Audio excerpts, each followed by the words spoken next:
Bismillahirrahmanirrahim. Assalamualaikum warahmatullahi wabarakatuh. Salam sang sejati. Semua sifat Tuhan yang ada pada martabat wahdah, termasuk sifat hayyun atau yang maha hidup, dan Ruh Agung yang termasuk di dalamnya telah esa menjadi satu.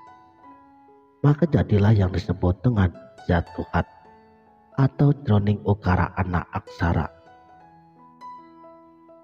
Disinilah akhir dari peleburan hidup. Inilah hidup sejati yang diidam-idamkan banyak orang. Dan keadaan zat inilah dari perasaan hidup secara utuh tanpa badan dan jiwa lagi. Keadaan seperti itulah sebagai penggambaran keadaan hidup sejati sebagai zat Tuhan. Hidup sejati adalah sebagai zat Allah dan menganggap budi serta kesadaran manusia selalu beserta dengan Tuhannya. Tuhan yang meliputi luar dan dalam dari diri manusia, yang mempunyai 20 sifat, yang bersifat qidam dan baqa, sifat yang dahulu dan yang meniadakan permulaan. Makanya, pola tingkah laku manusia yang tidak wajar itu sesungguhnya bertentangan dengan pendapat daripada hidup yang sejati. Karena itu adalah barang baru atau keadaan daripada perbuatan baharu. Bagi hidup yang sejati, kudrat, kekuasaan atau iradat, kehendak Tuhan itu adalah ilmu yang sejati. Kalam, sama, basar, qadirun, sami'un, dan muridun, yang semuanya berjumlah 20 sifat kesempurnaannya. Jika itu telah esa dan melekat di dalam budi, maka akan menjadikan budi abadi, kekal untuk selamanya. Ini berarti wujud mutlak itu akan menjadi apa yang disebut dengan zat, tiada bermula, tiada berakhir, tiada berasal, dan tiada yang bertujuan, serta mengenal keyakinan pada tekad sifat-sifat Allah yang maha mulia. Hidup sejati adalah olah kesadaran daripada puncak spiritualitas diri, yaitu diri aku sejati, sebagai wujud yang tak nampak oleh mata. Mirip dengan hidup kita sendiri, sifat-sifatnya mempunyai wujud, seperti kenampakan raga yang tidak nampak, dan warnanya melambangkan keselamatan, tetapi tanpa cahaya atau teja. Halus, lurus terus-menerus, menggambarkan kenyataan yang tiada berdusta. Ibaratnya kekal tiada bermula.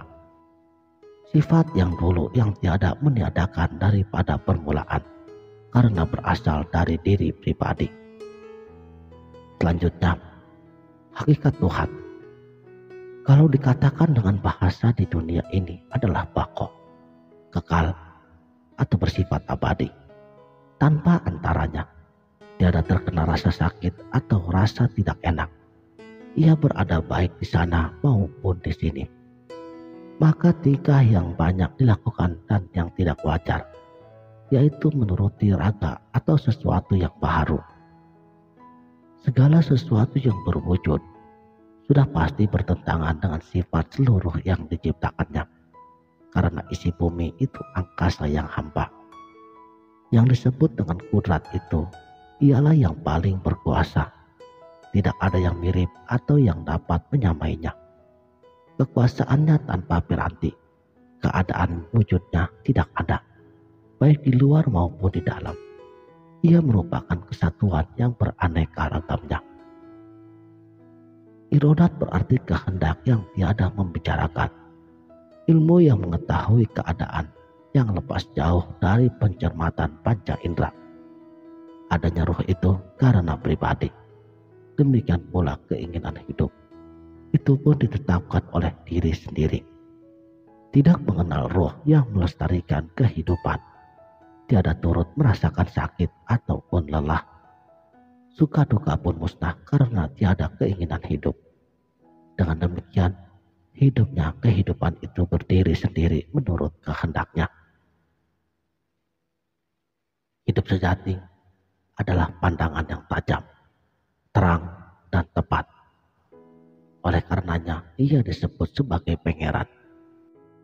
Pandangan daripada sholat 5 kali sehari, puji dan zikir itu adalah kebijaksanaan di dalam hati menurut kehendak pribadi. Benar ataupun salah, pribadi sendiri yang akan menerimanya. Tentunya dengan segala keberanian yang dimiliki sendiri. Dan Tuhan pun telah berfirman, celakalah bagi orang-orang yang sholat, yaitu mereka yang lalai di dalam sholatnya.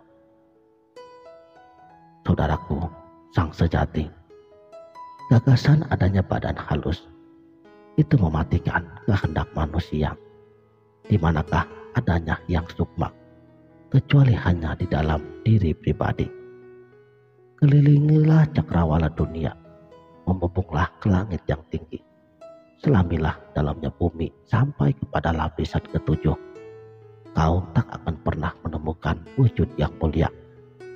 Kemana saja, sunyi senyap adanya.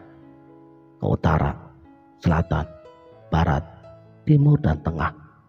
Yang ada di sana sama juga dengan yang ada di sini. Dan yang ada di sini itu pun bukan wujud yang nyata. Yang ada di dalam ini adalah hampa yang sunyi. Isi di dalam daging tubuh manusia adalah isi perut yang kotor. Bukan jantung, bukan otak yang pisah dari tubuh. Melaju pesat dan cepatnya menjelajahi Mekah dan Madinah dalam sekejap. Ini bukan budi, bukan angan-angan di dalam hati, bukan juga pikiran yang sadar, bukan niat, bukan udara, bukan angin, bukan panas, bukan juga kekosongan dan kehampaan. Wujud ini jasad yang akhirnya menjadi mayat busuk bercampur tanah dan debu. Nafasku mengelilingi dunia, tanah, api, air, dan udara, lalu kembali ke tempat asalnya. Sebab semuanya barang baru, bukan yang asli. Maka ini adalah zat yang sejiwa, menyukma di dalam diri sang aku sejati. Ya, inilah hidup yang sejati. Sang pangeran bersifat jalal dan jamal, artinya maha mulia dan maha indah. Ia tidak mau sholat atas kehendaknya sendiri, melainkan dikehendaki olehnya. Lain halnya dengan budi. Budi yang menyuruh, budi yang melaknat, dan yang mencelakai. Ia tidak dapat dipercaya dan dituruti, karena perintahnya selalu berubah-ubah. Perkataannya tidak dapat dipegang, tidak jujur pada waktu berzikir. Budi melepaskan hati, menaruh hati pada seseorang, kadang-kadang menginginkan keduniaan yang banyak. Lain lagi halnya dengan zat Allah yang selalu bersama diri ini. Inilah yang maha suci, zat Maulana yang nyata, yang tidak dapat dipikirkan dan dibayangkan seperti apapun juga.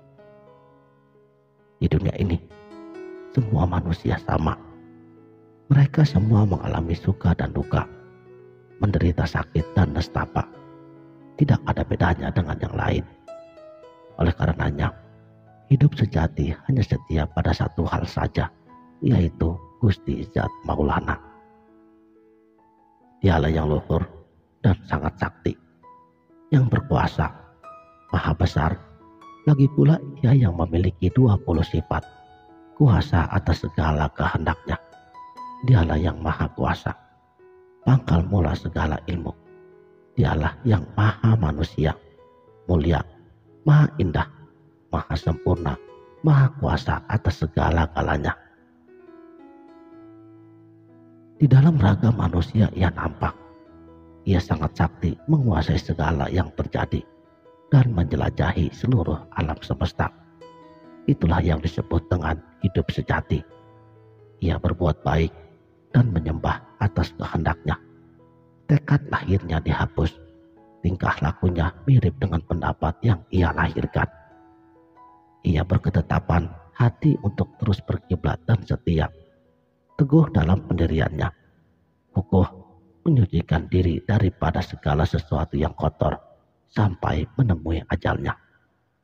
menjadi diri dengan hidup yang sejati, hidup yang bersifat Muhammad, yaitu sifat Rasul yang sejati, sifat Muhammad yang kudus sebagai rahmat semesta alam. Sekianlah, terima kasih telah menonton.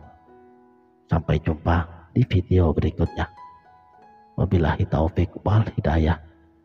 Assalamualaikum warahmatullahi wabarakatuh.